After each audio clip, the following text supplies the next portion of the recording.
Dans un instant, place aux muscles, aux vrais joueurs avec du football sur Mistral TV Dromardèche pour un match plein de surprises. Mistral TV.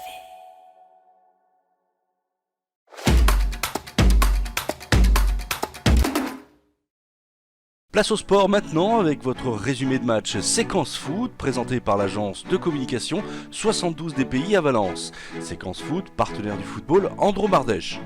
Dans ce match des extrêmes, l'Olympique de Valence recevait à Pompidou hier soir l'équipe de Lyon-la-Duchère, actuellement premier au classement après avoir battu l'Olympique lyonnais la semaine dernière en match en retard.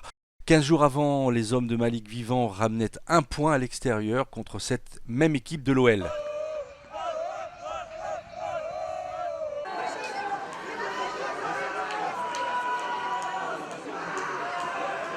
Les Valentinois entamèrent bien leur rencontre en pressant haut leurs adversaires et Théobert est à deux doigts d'ouvrir le score sur ce centre de Gabin Capuano. Malheureusement, il ne redresse pas suffisamment son tir. À la 21e minute, les Valentinois continuent de presser et obtiennent un bon coup franc à la limite de la surface de réparation. Djibril Sidibé se charge de tirer, mais malheureusement son ballon s'écrase sur la transversale. 6 minutes plus tard, ce sont les joueurs de Lyon-la-Duchère qui inscrivent le premier but par Jasser Djebabli, un peu contre le cours du jeu.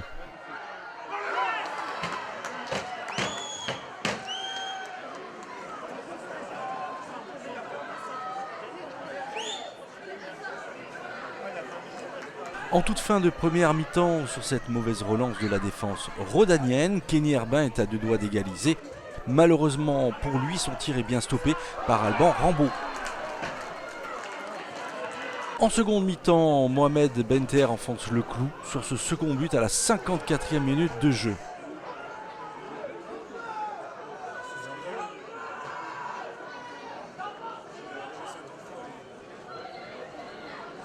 La réduction du score va intervenir pour les Valentinois juste après cette faute peu évidente de Romain Thunet sur Jawad Bouderba pour pied levé. C'est Kenny Herbin qui ne se pose pas de questions sur sa frappe en force. Le ballon transperce la défense adverse et se loge dans les filets du portier rhodanien.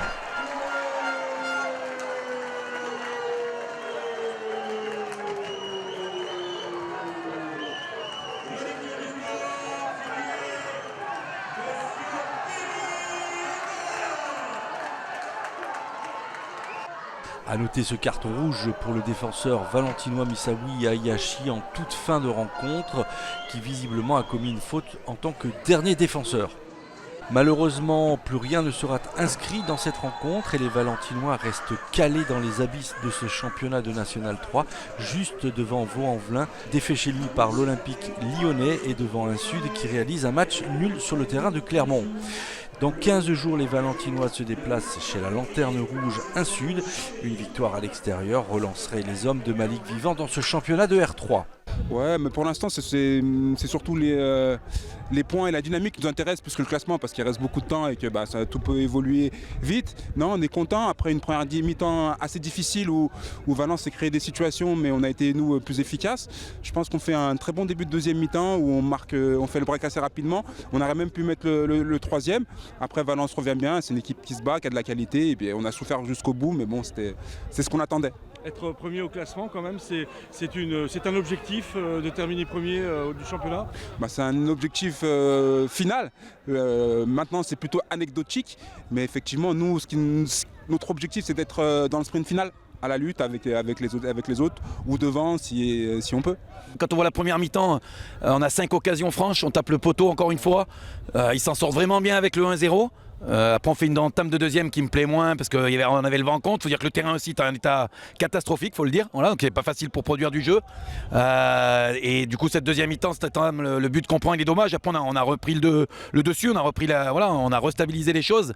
On marque ce but par Kenny. Et après, moi franchement il y a une décision qui m'agace là vraiment parce qu'on peut dire le carton rouge quand il y a un match qui se passe très bien entre deux équipes qui produisent du beau football et que tout se passe bien.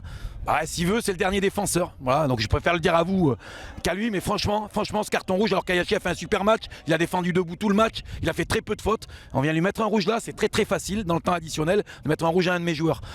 Par contre, on va rien lâcher parce que ce qu'on montre dans le contenu, encore une fois, c'était très consistant contre une équipe qui est première, avec une très bonne première mi-temps. La deuxième, un peu moins aboutie, certes, mais on fait dans l'ensemble, globalement, contre une équipe qui est première, on fait un très bon match. Donc je suis très déçu pour les joueurs, mais nous, on va continuer à travailler, vous inquiétez pas, on va en accrocher des équipes et j'espère que ça va tourner pour nous un petit peu. Voilà.